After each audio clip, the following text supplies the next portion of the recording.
asalaamaaleykum tey seen chaîne gindi askan wi ci épisode 3 bi dafa ñëwaat ak yéen ci presse sénégalaise bi ni ko Pastef infiltré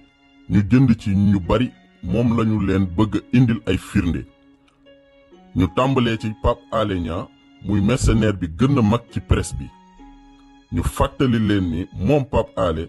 site bi muy utiliser pour la manipulation des masses maanaam di lëndëmal xelu askan wi moom ci boppam moo ñu xamal ni site Dakar Matin Ousmane Sonko moo ko may. ci kaw interview bu ma séqoon ak ki nga xam ne moo di Ousmane Sonko ngir site Sen Politique ci biir waxtaan mu xamal ma ne moom am na benn site bu tëdd Dakar Matin waaye soxlawu ko ma ne ko ñun de dañuy dox ngir soppi Sen Politique ci loolu la ñu waxtaan mu ne ma jëlal Dakar Matin ndax man daf ma sonal amuluma benn njariñ. ñoo ko déggandoo moom moo ñu wax ni Ousmane Sonko moo ko may site Dakar Matin olof dafa wax ni ku la abal ay gët fi ko neex ngay xool waaye nag li leen boole dëgg ñoom ñaar mooy dossier Tahibou Ndiaye ndax mercenaire ci journaliste nit ñi dañu koy yaakaaree ñi jege pouvoir waaye ay milliardaires yu nekk ci opposition bi tey ak ay homme d'affaires milliardaires la Pape Alé Niang di liggéeyal ci loolu la ko Tahibou Ndiaye recruté woon loolu moo ko boolee ak Ousmane Sonko mi nga xam ni presque mooy taawu Tahibou Ndiaye ñu déglu leen. xam nga Sénégal accusation daf fi yomb. yomb na ku jóg ne Pape Alé Niang am na lii bind ko ci internet nga xool forum bi ku nekk nag di commenter alors moo tax man bettu ma mais bi loolu amee ñu convoqué ko. ne ko léegi def nañu seeni enquête gis nañu lii mooy patrimoine Tahibou Ndiaye. premier problème bi am mooy évaluation bi foofu lay commencer évaluation du patrimoine parce que dafa am lu ñu jaay Sénégal te loolu amul ne Tahibou Ndiaye am na 8 milliards 7 milliards Tahibou Ndiaye fu mu jëlee 7 milliards. lu tax nga wax loolu. mais dama koy démontrer. déglu ngeen leen ñoom ñaar li ñu dàq def ci jamono jii mooy jiiñ nit ne dafa sàcc ay milliards ci état bi. loolu lañ doon défendre Tahibou Ndiaye te ñoom ki ñuy défendre mooy premier haut fonctionnaire de l'État bi sàcc ba nangu ni sàcc na mu transiger maanaam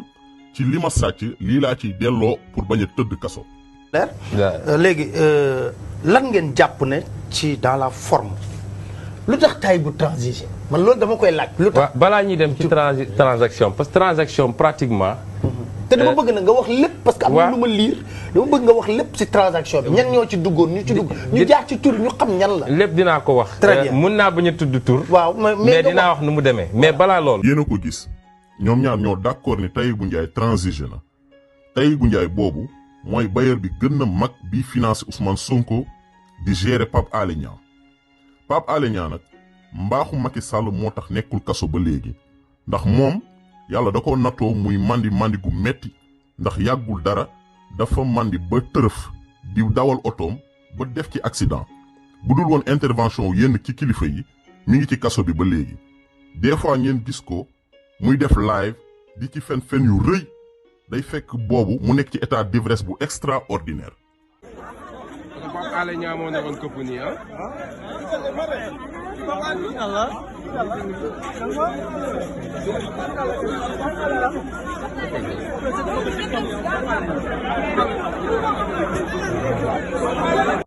ñu dem ci groupe Walfadjri foofu daa am présence su benn femme bu influente muy Ndeye Nogay Babel Sow mi ngeen di gis ci photo bi taawu Sidi Lamine Niass bii muy Cheikh Niass mooy boroom këram moom doo leen koy gis ci plateau mais moo yor ligne éditorialu télé bi te mooy doxal lépp mu doon coordonnatrice urgence panafricaniste di liggéey ak ndoog Kémi Séba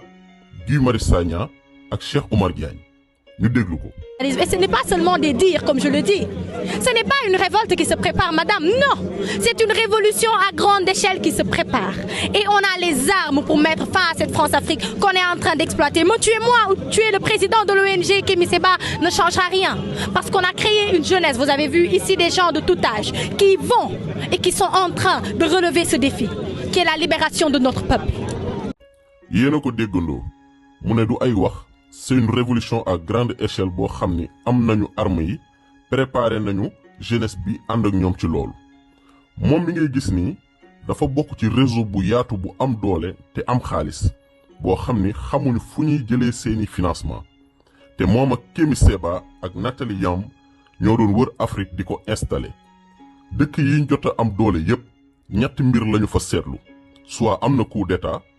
wala terrorisme ak activisme bu am doole contre les institutions et les guides religieux mooy li xew Mali Niger Burkina Guinée ñu dégluwaat ko. On veut, c'est pas seulement le franc CFA, c'est les bases militaires, c'est pas seulement le franc CFA, c'est les entreprises totales, c'est pas seulement le franc CFA, c'est la France-Afrique en général. déggaan ngeen ko ni mu préciser entreprise yu mel ni Total ni ñu waree dal seen kaw bi mu koy wax émeute mois de mars bi amagul woon fekk na boobu ña ngay lal seeni plan mu ànd ak Guy Marius Sagna ñuy wër Sénégal université école yi ak lycée yi di installer cellule Frapp France dégage dañuy gëmloo ndaw ñi ni nooteelu tubaab bi lañuy xeex muy impérialisme waaye seen vrai projet du loolu projet bi dëgg mooy nu ñuy màbbalee nguur ak ndaw ñi bañ a wegati kilifa diine yi looloo tax ngeen gis Walfadjri pour préparer opinion bi mu ubbiloon télé bi ñu mel ni Cheikh Oumar Diagne muy saaga kilifa diine yi ubbil ko ku mel ni ay Abdou Karim Xurum Xaq Guy Marius Sagna Assane Diouf kilifa bu Y'en a marre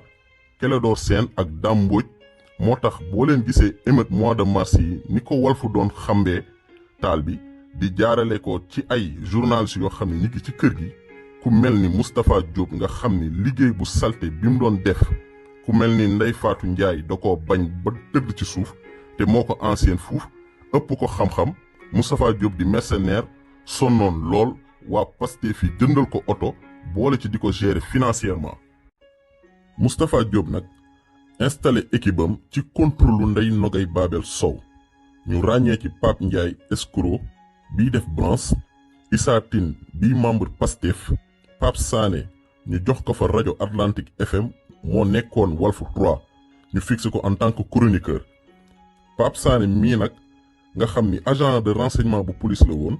doon liggéey ak ministère de l'intérieur surtout ci zone sud bi mere Antoine Diome moo tax mu braqué wu ak Pape Maguette Gueye bii animé émission Grand Place mook Cheikh Omar Diagne. dinañ ñëw ci 2STV wax ci ku mel ni Astou Dione mi nga xam ni mook El Malick dañu am relation nga xam ni day nekk en pleine émission El Malick di ko envoyé ay message di ko bind question yi mu war a posé ak ku mel ni Serigne Saliou Gueye Sen TV ñu war a ñëw ci scandale ya mu def Bambey ba mu fay jàngale yu gën a garaaw fuuf yu Ousmane def Sweet Beauté ci presse boobu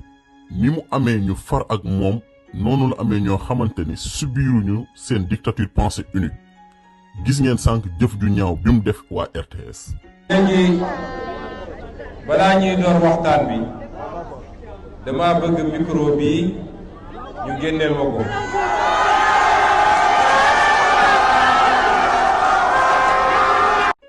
gis ngeen lii xeetu mot d'ordre caché la bu ñuy jox ndaw ñi maanaam code la pour wax leen ñan lañu war a dal seen kaw code bii la defoon groupe Futur Média ba gaay songu leen ci émeute yi def ko it groupe E-Média moom du rek télévision nationale bi moo koy gêné mais dafa am problème ak le mot national maanaam dafa bañ sunu armée nationale bañ sunu équipe nationale bañ sunu police nationale bañ sunu gendarmerie nationale ak sunu télévision nationale épisode presse bii dina am suite jërë ngeen jëf